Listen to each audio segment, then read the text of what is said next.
সেবা গ্রহীতাদের ভোগান্তি কমাতে এবং প্রশাসনের কার্যক্রমে স্বচ্ছতা ও জবাবদিহিতা নিশ্চিত করতে ঢাকা জেলা প্রশাসনে চালু হতে যাচ্ছে হ্যালো ডিসি নামের নতুন একটি সেবা।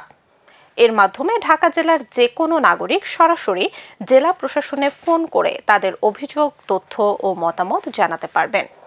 একথা জানান ঢাকার জেলা প্রশাসক ও জেলা ম্যাজিস্ট্রেট ফরিদা খানম। তিনি বলেন, জেলা প্রশাসন থেকে গণশুনানি করা হয়। এর বাইরেও সকাল 10টা থেকে দুপুর 1টা পর্যন্ত চালু থাকবে হ্যালো ডিসি সেবা।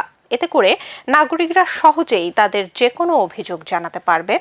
এছাড়া জেলা প্রশাসন নিয়ে যে কোনো পরামর্শ থাকলেও তা জানাতে পারবেন বলে জানান জেলা প্রশাসক।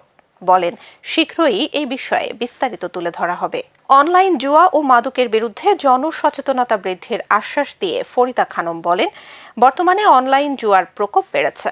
ভবিষ্যৎ প্রজন্ম যেন কোনো সংকটে না পড়ে, সেজন্য মাদক ও অনলাইন জুয়ার বিরুদ্ধে জনসচেতনতা বাড়ানো হবে।